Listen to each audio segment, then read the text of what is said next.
अध्याय श्री नारद जी के द्वारा श्री कृष्ण की महत्ता का प्रतिपादन सुनकर भी इंद्र का इन्हें देने को इनकार कर देने,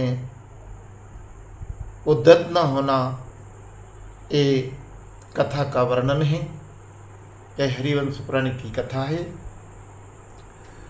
तुरी श्री वैशम परायण जी कहते कि में जय देवराज इंद्र यह वचन सुनकर वक्ताओं में श्रेष्ठ नारद जी ने एकांत में उनसे इस प्रकार कहा कि देवेश्वर, अवश्य राजाओं से वे ही बात कहनी चाहिए जो उन्हें प्रिय लगे, इसमें संशय नहीं है। ऐसा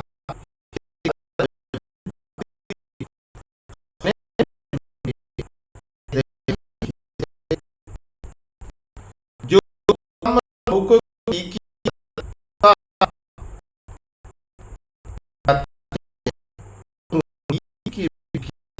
कुशल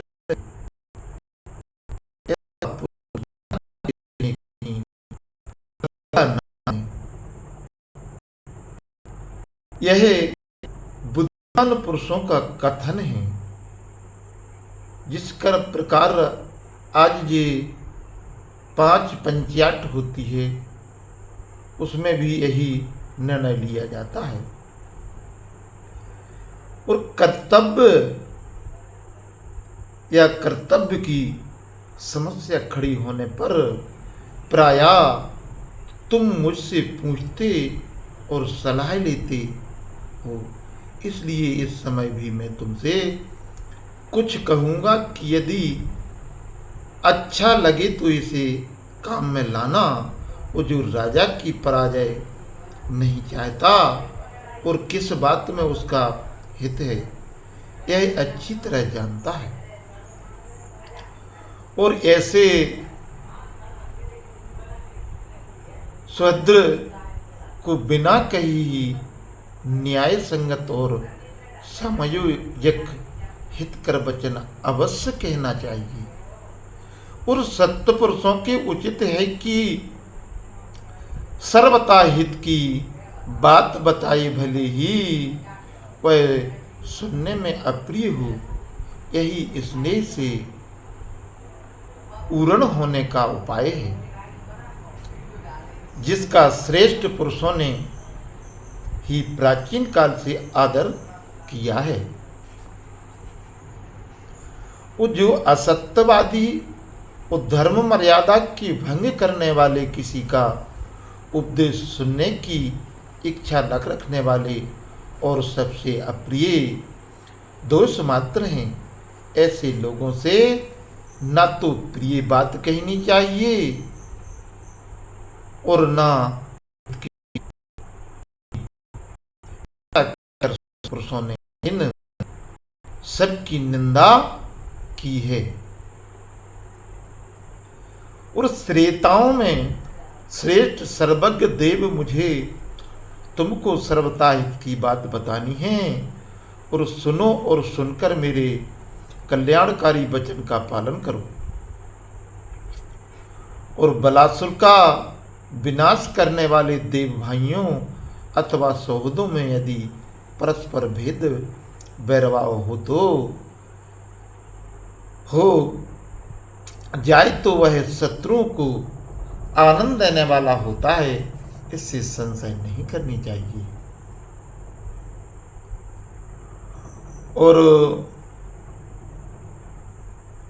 बुद्धिमानों में श्रेष्ठ सुरेश्वर अपने कल्याण से संबंध रखने वाले कार्य को जानना चाहिए, तथा जो इसके विपरीत हो उसको भी सदा समय लेना चाहिए।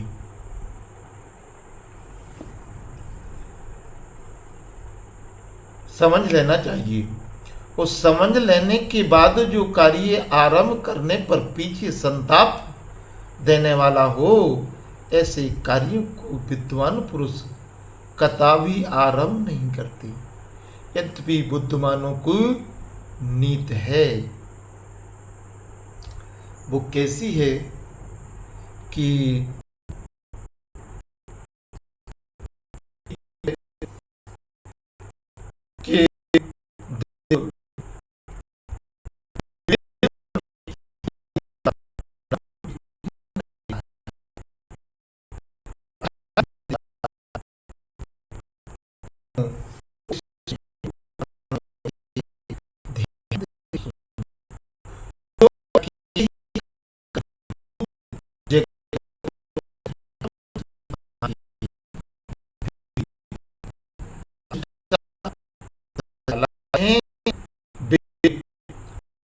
हरि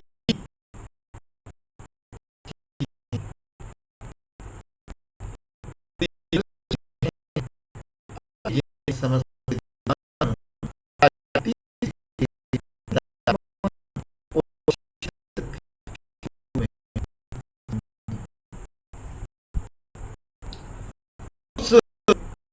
प्रकृति की जो भक्त भाग और महत्व या समष्टि बुद्धि की अभिमानी चेतन ब्रह्मा है और वे ही समस्त संसार की उत्पत्ति के कारण हैं और उनकी तथा संपूर्ण चेतन जीव मात्र के आत्मा के परम देव श्री विष्णु भी हैं और यशस्वी महादेवी, यशस्वी उमा देवी प्रकृति का मुख्य भाग व्यक्त जगत रूप स्वरूप हैं अथा सर्वमय व्यक्त विश्व स्त्री संज्ञक संपूर्ण भोग वस्तु रूप हैं। वो जो चेतन मात्र को तृप्त करने वाला है और रुक्मणी आदि स्त्रियां भी प्रकृति का मुख्य गुण भाग अर्थात व्यक्त रूप हैं और अविनाशी की प्रकृति उमा देवी है। वो जो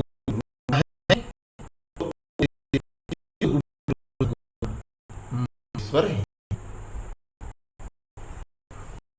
और इस प्रकार लक्ष्मी या रुक्मणी गुणमयी अविनाशिनी प्रकृति है और विष्णु व श्री कृष्ण गुणी पुरुष हैं।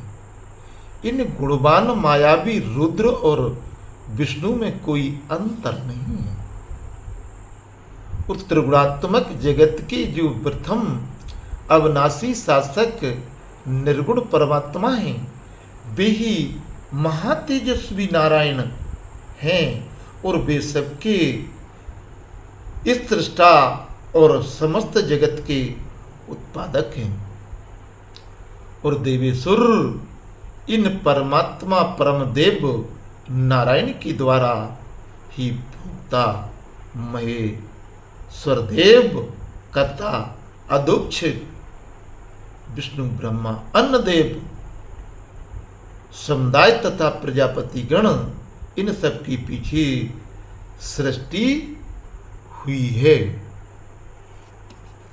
इस प्रकार पुराण पुरुष भगवान विष्णु और देवताओं में उचित प्रभु अप्रमेय और गुणतीत कहे जाते हैं और पूर्व काल में देव माता अदिति ने तपस्या द्वारा परमात्मा विष्णु की आराधना की।